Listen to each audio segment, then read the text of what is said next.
नमस्कार, मैं हूं आपके साथ आदित्य। वक्त हो चला है आज की कुछ खास खबरों का, तो आइए नजर डालते हैं कुछ खास खबरों पर। जनपद आगरा में मौजूद कुपोषित और अति कुपोषित बच्चों के उपचार और खान पान को लेकर शासन प्रशासन इन दोनों खासा मुस्तैदी बरता नजर आ रहा है। विभिन्न अभियानों के तहत जनपद में मौजूद ऐसे बच्चों को चिन्हित करने का काम तेजी से चल रहा है। विभागीय अधिकारियों के अनुसार जनपद में करीब 5000 से अधिक बच्चे चिन्हित किए गए हैं, जिनके स्वास्थ्य और खान पान को लेकर योजनाबद्ध तरीके से कार्य किए जा रहे हैं, जिसको लेकर जिला कार्यक्रम अधिकारी आदिश मिश्रा ने विस्तार पूर्वक जानकारी साझा की। आयु वर्ग तो हमारा 0 से 5 साल तक के बच्चे होते हैं चिन्हीकरण में, परंतु जो ज़्यादा बच्चे मिलते हैं वो 0 से 2 साल के होते हैं। जो सैम का होता है वो साफ़ सफाई न होना, अति उनमें जो है इम्यूनिटी कम हो जाना, बार बार बीमार रहना, ये कारण होते हैं।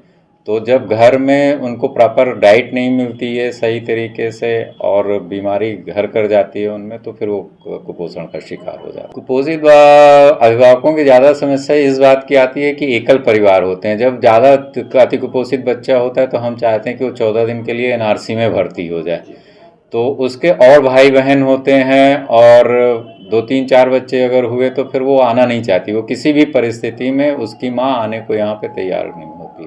तो सबसे ज़्यादा प्रॉब्लम उनकी होती है कि ये देखभाल हमारे और बच्चों का कौन करेगा, हम तो चले जाएं। ऐसी परिस्थिति में क्या? ऐसी परिस्थिति में हम लोग उनको समझाते हैं कि बच्चे की जान से अधिक कोई चीज़ नहीं हो सकती है। उनके पति को कहते हैं कि भाई आप कुछ दिन अपने भाई बहन या किसी को बुला लीजिए, घर में किसी तरीके की व्यवस्था करिए। 14 दिन की बात होती है, इसकी जान ज़्यादा ज़रूरी है। तो 14 दिन आप अरेंज करिए। तो मुश्किल आती है, पर ये इसमें सबसे ज़्यादा मुश्किल आती है क्योंकि विकास के लिए वर्तमान में हमारे 5143 बच्चे जो है अति कुपोषित चिन्हित हुए हैं।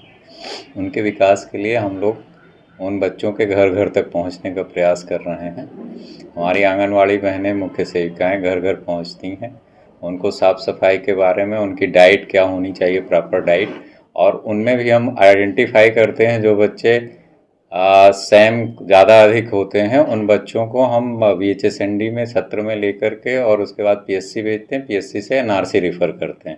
वहाँ पे उनका 14 दिन का केंद्र पे रखा जाता है NRC पे, और उनका इलाज चलता है प्रॉपर। उनकी डाइट होती है, सरकार की तरफ से व्यवस्था होती है। एक आदमी जो उनके साथ रहता है उसको रहने की भी व्यवस्था होती है, प्लस उसको 50 रुपये प्रत्येक दिन के हिसाब से वो भोजन के अलावा मिलता भी है।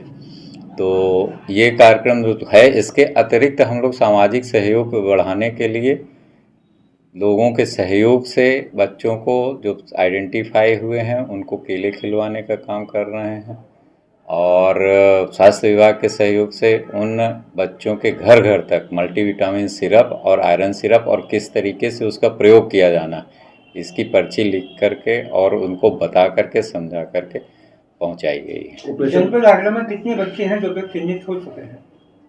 वर्तमान में 5143 बच्चे हैं। पूर्व में जब हमारा ये प्रोग्राम सबसे पहली बार हमने संभव के इस अभियान के तहत जून 2022 से शुरू किया था, तब हमारे पास 13,000 से प्लस बच्चे थे।